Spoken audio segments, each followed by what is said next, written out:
welcome to the next part of the Sultans of Delhi, chapter 3, class 7. So we were discussing about the Sultanate period. Okay, so Delhi सल्तनत के बारे में हम पढ़ रहे थे. इससे पहले हमने पढ़ा स्लेव डायनेस्टी के बारे में, ठीक है. फिर उसके बाद खलजी डायनेस्टी, फिर तुगलक डायनेस्टी. यहाँ पर हमने देखा कि बड़े ही इम्पोर्टेंट और महान जो रूलर्स आए. Now in this part of the video we are going to discuss about another two dynasties of the Delhi सल्तनत. सबसे पहले हम बात करते हैं सैयद डायनेस्टी की. सो तुगलक डायनेस्टी के बाद आती है सैयद डायनेस्टी. हालांकि इसमें कोई भी शासक या कोई भी रूलर इतना इम्पोर्टेंट उसने रोल प्ले नहीं किया हिस्ट्री के अंदर, लेकिन फिर भी उन्होंने एक नई डायनेस्टी को स्टैब्लिश किया. सो होता क्या है कि तैमूर मुल्तान में गवर्नर को नियुक्त करता है, ठीक है. सो उस गवर्नर का नाम होता है खिजर खान. खिजर खान क्या करता है कि जब वो देखता है कि दिल्ली के अंदर सेंट्रल एडमिनिस्ट्रेशन कमजोर हो चुकी है, ठीक है, रेबेलियंस को कंट्रोल करने में दैट इज नॉट कैपेबल, तो उसने इसका फायदा उठा के दिल्ली के ऊपर क्या कर दिया, उसने अपना अधिकार कर लिया. सो खिजर खान ने एस्टेब्लिश कर दिया सैयद डायनेस्टी को दिल्ली के अंदर in May 28, 1414 AD. So that's why Khizr Khan is called the founder of the Sayyid dynasty. So Khizr Khan founder था. Next was Mubarak Shah Sayyid. So ये जो मुबारक शाह सैयद था, इन्होंने अपना सारा का सारा टाइम या ज़्यादातर टाइम जो है रेबेलियंस को कंट्रोल करने में ही लगा दिया, ठीक है. तो इस तरह से ये एडमिनिस्ट्रेशन के ऊपर कोई ज़्यादा ध्यान नहीं दे सके या दूसरे कामों के ऊपर कॉन्सेंट्रेट नहीं कर सके. For example welfare works for the people. Okay, next Mohammad Shah Sayyid. So in the same way, जिस तरह से कि बाकी इनके डायनेस्टी के रूलर्स हैं, इन्होंने भी कोई खास यहाँ पर रोल प्ले नहीं किया है. ओके, देन नेक्स्ट आते हैं उनके elder son Alauddin Mohammad Shah Sayyid. So Alauddin Mohammad Shah Sayyid was also very weak ruler. So Sayyid dynasty के सभी रूलर्स, अगर हम फर्स्ट को छोड़ दें जिन्होंने एस्टेब्लिश किया, फाउंड किया इसको डायनेस्टी को, तो बाकी सारे कोई प्रोमिनेंट रूलर्स नहीं है. लास्ट वाला रूलर इनफैक्ट जो है उसने वॉलंटरीली अपना जो है किंगशिप या जो है अपनी रूलिंग छोड़ दी. किसके लिए? बहलोल खान लोधी के लिए, जिसने बाद में दिल्ली के अंदर लोधी डायनेस्टी की एस्टेब्लिशमेंट की. सो वो क्या करता है कि हैंडेड ओवर कर देता है, एब्डिकेट करता है थ्रोन को बहलोल खान लोधी के लिए इन 1451, और फिर खुद चला जाता है बदायूं, ठीक है. Rest of the life he spent in Badaun. वहां पर ही वो अपनी ज़्यादा जो बची हुई जिंदगी है बिताते हैं. और इस तरह से आ जाती है एक नई एक डायनेस्टी की जो है शुरुआत होती है लोधी डायनेस्टी की. Okay, so Sayyid dynasty ruled from 1414 AD to 1451 AD. तो ये छोटा सा जो काल है ये सैयद डायनेस्टी के नाम लिखा जाता है दिल्ली सल्तनत के अंदर. सो सैयद डायनेस्टी के बाद आती है लोधी डायनेस्टी. सो लोधी डायनेस्टी को फाउंड करते हैं बहलोल लोधी. सो बहलोल लोधी 1451 से लेके 1489 AD तक रूल करते हैं, ठीक है. बहलोल लोधी एक अफगान चीफ है.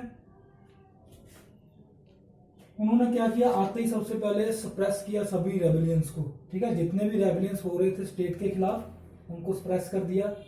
दूसरा उसने क्या किया कि उसने जो उसके वफादार अफगान नोबल्स थे, लॉयल अफगान नोबल्स को अपॉइंट किया स्ट्रेटेजिक पोजीशंस के ऊपर, जो सबसे ज़्यादा इम्पोर्टेंट पोस्ट्स होती हैं वहाँ पर उसने अपने वफादार अफगानिस्तान वाले जो नोबल्स हैं उनको अपॉइंट कर दिया, ठीक है. तो इस तरह उसने क्या किया, अपना जो राज्य है, अपनी जो टेरिटरीज हैं एम्पायर की, उनको बहुत ज़्यादा एक्सटेंड किया फ्रॉम पंजाब टू बिहार, ठीक है, पंजाब से लेके बिहार तक बहलोल लोधी ने अपना शासन कर दिया।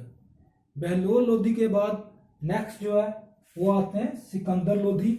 इनका नाम निज़ाम लोधी भी है, निज़ाम शाह है, लेकिन इनको जाना जाता है सिकंदर लोधी के नाम से। सो ये रूल करते हैं 1489 एडी से लेके 1517 एडी तक। सो ये एक अच्छे शासक होते हैं और एक अच्छे इंसान भी होते हैं। ये क्या करते हैं कि आते ही बहुत सारे वेलफेयर वर्क स्टार्ट कर देते हैं लोगों के लिए, ठीक है। उसके बाद ये प्राइसेस जो है एसेंशियल कमोडिटीज को उनको लोअर करते हैं, ठीक है। जितनी भी जो एसेंशियल जरूरी चीजें हैं उनकी जो कीमतें हैं उनको कम कर देते हैं ताकि वो हर किसी की पहुंच में आ सकें। नेक्स्ट वो क्या करते हैं, एक इंपॉर्टेंट चेंज लेके आते हैं कि वो अपनी कैपिटल जो पहले से दिल्ली में चली आ रही है बहुत पीढ़ियों से, उसको वो शिफ्ट कर देते हैं Agra. So this was another significant change by Sikandar Lodhi, that he shifted his capital from Delhi to Agra. इनके बाद एक सक्सेसफुल रूलर के बाद नेक्स्ट आते हैं इब्राहिम लोधी। सो इब्राहिम लोधी इस डायनेस्टी के लास्ट रूलर हैं। ये बहुत ज़्यादा एरोगेंट टाइप के पर्सन होते हैं, ठीक है। ये एरोगेंट रूलर हैं और ये क्या करते हैं कि उतनी ज़्यादा रिस्पेक्ट नहीं देते अपने नोबल्स को, ठीक है। सो नोबल्स क्या होते हैं, इनसे बहुत ज़्यादा इरिटेट हो जाते हैं, तो वो बदला लेने के लिए क्या करते हैं, बाबर को बुला लेते हैं, ठीक है। बाबर को इनवाइट करते हैं। बाबर कौन है, he was the ruler of Kabul. So ये सब भी कहाँ के हैं, अफगानिस्तान के हैं नोबल्स। तो ये क्या करते हैं, उससे इब्राहिम लोधी से परेशान होकर इनवाइट कर देते हैं किसको, बाबर को। सो बाबर के साथ 1526 में इब्राहिम लोधी की लड़ाई होती है और ये बहुत ज़्यादा फेमस लड़ाई है। ये एक बहुत बड़ा टर्निंग पॉइंट साबित होती है in the history of India. So India में इसके बाद इस लड़ाई में बाबर के जीतने के बाद स्टार्ट हो जाता है Mughal rule. So that's the end of another dynasty, that is the Lodhi dynasty, that was the last dynasty of the Delhi सल्तनत। इसके साथ ही दिल्ली सल्तनत का टाइम पीरियड खत्म होता है और एक नए युग की शुरुआत होती है हिस्ट्री के अंदर, and that is called Mughal period. Okay, Mughal rule की शुरुआत होती है। Now let's talk about the administration of the Delhi Sultanate. So it was entirely and centralized administration, पूरी की पूरी सेंट्रलाइज्ड एडमिनिस्ट्रेशन है। टॉप पर किंग है या सुल्तान भी जिसको बोलते हैं, सबसे टॉप ऑफ द एडमिनिस्ट्रेशन आता है किंग और सुल्तान। Then comes the ministers to help and advise him, उसको एडवाइज करने के लिए मिनिस्टर्स होते हैं। उसमें सबसे जो मेन जो सबसे इंपॉर्टेंट मिनिस्टर है वो है प्राइम मिनिस्टर, जिसको बोला जाता था वजीर। ओके, वजीर और प्राइम मिनिस्टर। देन कम्स आरिज़े ममालिक। आरिज़े ममालिक ये हो गया आपका डिफेंस मिनिस्टर। देन दीवाने इंशा। दीवाने इंशा जो है ये रॉयल कोर्ट का रिकॉर्ड रखता था पूरा का पूरा, कि कोर्ट के अंदर डे टू डे जो प्रोसीडिंग्स हैं, कुछ भी जो हो रहा है, ठीक है, उसकी जो पूरा का पूरा काम किस तरह से कोर्ट कर रहा है दिल्ली सल्तनत का या रॉयल कोर्ट, उसका रिकॉर्ड रखने का काम है दीवाने इंशा के पास। Then comes the after this centralized administration come the provincial and local governments. तो उन्होंने जो पूरी की पूरी दिल्ली सल्तनत है प्रोविंसेस में डिवाइडेड है। अब हर प्रोविंस में एक अलग से क्या है, गवर्नर है। सो उसके बाद भी रूरल एरियाज में रूरल एडमिनिस्ट्रेशन के लिए लोकल गवर्नमेंट्स हैं। अब यहाँ पर जो जमीन है या टेरिटरीज हैं, टू टाइप्स की हैं, दो तरह की हैं। There are two types of territories. First are jagirs. Jagirs क्या है, दीज आर द लैंड और territories which are held by the Hindu chiefs. जो हिंदू चीफ हैं उनके अंडर जो टेरिटरीज हैं उनको बोला जाता है Jagiir. Iktas. Second type of territories are iktas. So iktas are the territories which are ruled by or occupied by the Muslim nobles. तो जो हिंदू चीफ्स के पास टेरिटरीज है जागीर कहते हैं उनको, जो मुस्लिम नोबल्स के पास है उनको इक्ताज बोलते हैं। ठीक है, अब किसी भी जो राज्य है, सरकार है, देश है, उसको चलाने के लिए चाहिए हमें मनी, पैसा। पैसा जो स्टेट को या कंट्री को कहां से मिलता है? Through taxes. So main source of income was taxes. और उस समय टैक्सेस एक तो लैंड रेवेन्यू था, दूसरा था हमारा जो दूसरे टैक्सेस हैं, अदर टैक्सेस ऑन ट्रेड के ऊपर जो टैक्स लगते हैं, लेकिन मेन यहां पर कौन सा है? Land revenue. सो इसके अलावा भी अलग अलग तरह के जो टैक्सेस हैं, तो उनको क्या बोला जाता था उस लैंग्वेज में, उस समय में क्या बोला जाता था?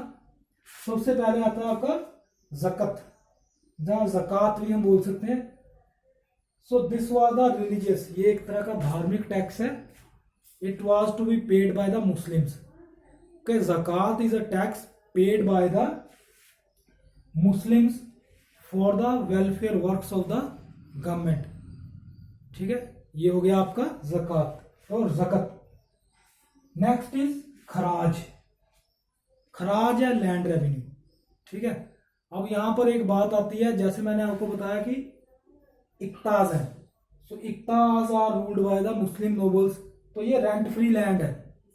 ठीक है, यहां पर टैक्स नहीं लगता है, मीन्स जागीर्स के ऊपर लगता है या दूसरी टाइप की जो जमीन है वहां पर लगता है विद द पीजेंट्स। सो ये जो लैंड रेवेन्यू है उस समय उसको बोला जाता था खराज।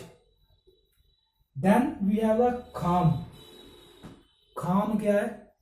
खाम जब सैनिक जाते थे या सेना जाती है, किसी शहर को लूटती है, ठीक है, किसी दूसरी जो टेरिटरी है, अदर टेरिटरी, अपने कंट्री के बाहर की टेरिटरी है, उसको लूट के जो लूट का सामान है, ठीक है, जो प्रॉपर्टी है, जो भी पैसा है, वेल्थ है, उसको बोला जाता था खाम।